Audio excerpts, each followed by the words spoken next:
It's not until almost 2:15 in the morning that corrections officers with masks and pepper spray arrive. They appear to try to get one detainee out of there, but it all escalates quickly. The inmates rush the door. An officer sprays them with pepper spray. A bloody detainee runs away. Then the inmates, wiping their eyes, are all in the cell unit. Eventually, the officers leave, and the detainees are all alone. Yo, what's good, man? It's your boy E. The King. Today we are doing a reaction video to a riot or like some type of brawl inside it looks like a county jail. So let's go ahead and get to it, man. The other News 4 exclusive tonight, a fight club going on for hours inside the troubled St. Louis Justice Center downtown. It is just the latest uprising there. News 4 has exclusive video showing the relentless beatings that happened late Friday into Saturday morning. At least 4 detainees were taken to the hospital. News 4 investigator Lauren Traeger has the video you're only seeing here. The video starts in a recreation room around 11 p.m. Friday night. First of all, I'm surprised they even put this on the news. Most jails or prisons, they try to keep this stuff to themselves. It probably got leaked. The fact that they put this on the news, I'm sure the administration of the facility is hot because stuff like this happens every day in facilities and prisons throughout the nation. And they definitely try to keep all this stuff closed behind doors. A couple of detainees appear to spar, but it settles down. Then around 11:30 at the top of the video, a fight breaks out. A number of detainees punching and kicking a person over and over. On the other side of those windows, corrections officers and detainees in the adjacent cell unit. They watch what's happening and appear to call for help, but do not enter the room. Back inside the rec room, another fight, leaving a detainee clearly injured. Minutes later, another beating, one that again leaves a detainee obviously hurt, lying on the ground. Still, no corrections officers. Beating after beating, over and over, as inside the cell block, the officers watch. One corrections officer appears to yell at the inmates to get on the wall. But another yells at her. You wait till you get the proper backup. Around 12:15 a.m., one man limps to the door, his shirt bloodied, and he's allowed out. But inside the rec room, still more fighting, all the while officers looking on. The detainees then inside for hours more, some settling down, leaning on the wall. It's not until almost 2:15 in the morning that corrections officers with masks and pepper spray arrive. They appear to try to get one detainee out of there, but it all escalates quickly. The inmates rush the door. An officer sprays them with pepper spray. A bloody detainee runs away. Then the inmates, wiping their eyes, are all in the cell unit. Eventually, the officers leave, and the detainees are all alone. See, that's one thing that sucks about that spray, bro. It doesn't even matter if you're the target. If you're in that room, it's going to light up everybody. Normally, officers try not to let off a can inside a dorm or inside a building because it always falls back on the police as well. That's why they dipped up out of there. And that's one reality about prison, man. Like, yo, at the end of the day, man, it's the incarcerated population that, you know, pretty much runs the prison, despite wherever institution or prison or facility you're at. Sometimes the administration can have a chokehold, but just the fact that the facility can be outnumbered with the incarcerated population, you can see that the officers are scared for their safety and their well-being, and that's why they're not wanting to go in and to break up the conflict because they're in fear for their own safety as well. Some at the control panel. They rifle through papers, one eventually even grabbing a broom and starts sweeping.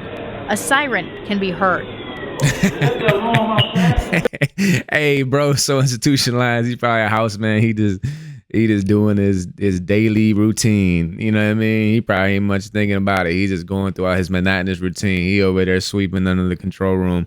Meanwhile, the other guys are probably trying to get their DRs and their write-ups out of there. He's over there sweeping. But it's not until almost 4:30 in the morning, 5 hours after it all began, with most of the detainees in their individual cells, that a large group of sheriff's deputies and St. Louis police officers enter the unit, dressed in riot gear with helmets. Good, man. It's your boy E. The King, and this is the Incarceration Podcast, where I talk about prison, pre, post, and present, how everything that I experienced throughout my incarceration has forever changed my life.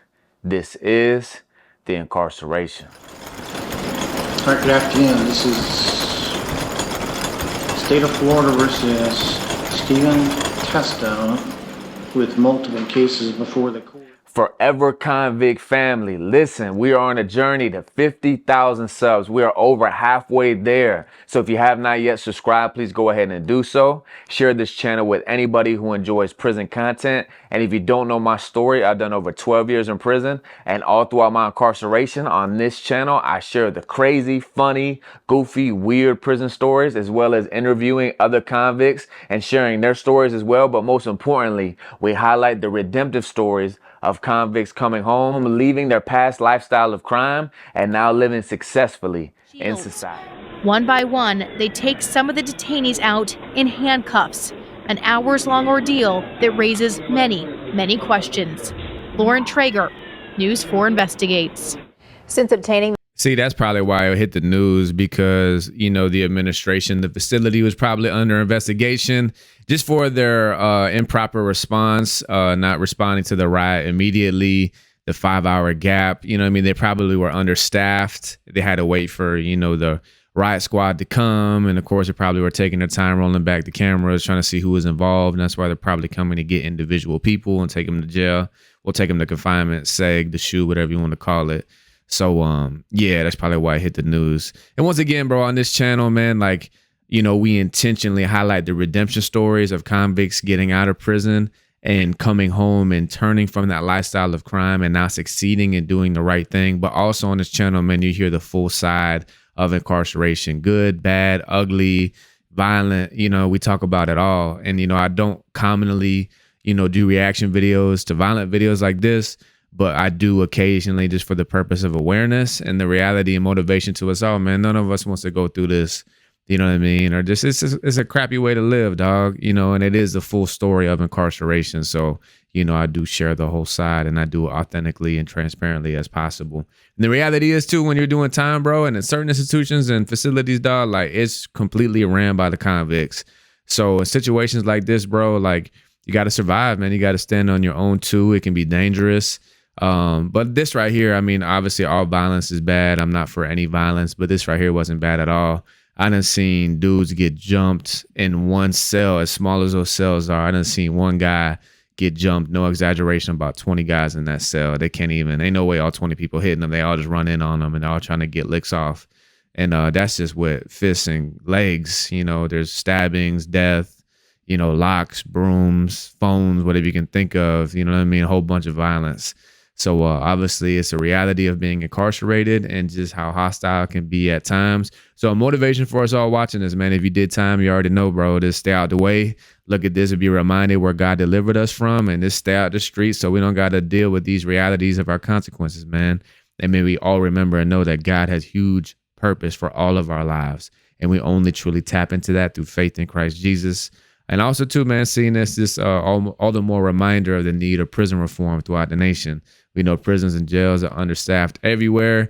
And a lot of times, you know, even facilities can be trained for certain measures. You know, there's still a big gap in which they're missing.